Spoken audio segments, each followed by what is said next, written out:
Drew McIntyre, excuse me, and congratulations. Massive win tonight. I imagine your phone is blowing up right now, but I have to ask you, how does last year's WrestleMania compare to this year's win? I mean, it's night and day, obviously, when Drew McIntyre's not getting screwed over like last year by two separate people.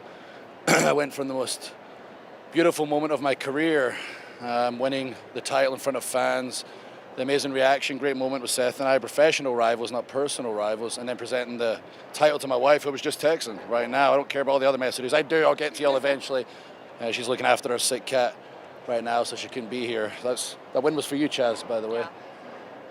So, yeah, I'm on an adrenaline high right now. It's interesting when you fight a fight for so long, and you know you're right, and a lot of people around here just say whatever they know the people want them to say, so they get liked, so they get a cheer. I was saying how I feel all the time for years, and people liked it for a while, and then sometimes they didn't like it, and they turned on me.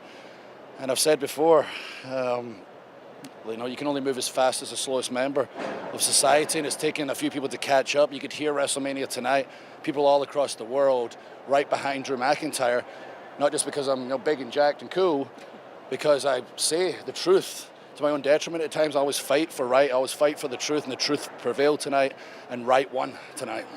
Well, you talked about getting likes.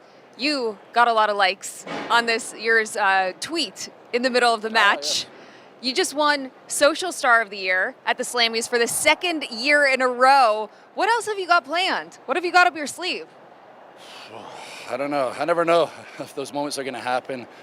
I get a few people I trust, I run stuff by, and then I leave it up in the air. And if it organically happens, it happens. But, this is still World Wrestling Entertainment. I'm great at the wrestling part, but I'm great at the entertaining part too. And whenever Drew McIntyre talks, people listen. That's the difference with Priest and I mentioned on the kickoff. He always says, oh, you're just going to go to the internet and complain.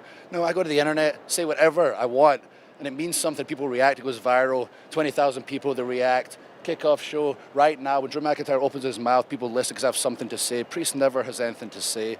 And I made the joke before, and it's worth saying again. What was that? He could be in an arena of 50,000 people, and I could still hear a little kid in the fourth row say, Mummy, Mummy, why's that man in makeup dressed so strange? So no offense, Priest. That was a war. You put me through hell. I barely squeaked that one out. But until you find out who you are and you apologize to Drew McIntyre, you ain't going to reach that next level. Not with guys like me around. Well, you definitely got a reaction out there. Thank you so much, and congratulations again. Thank you.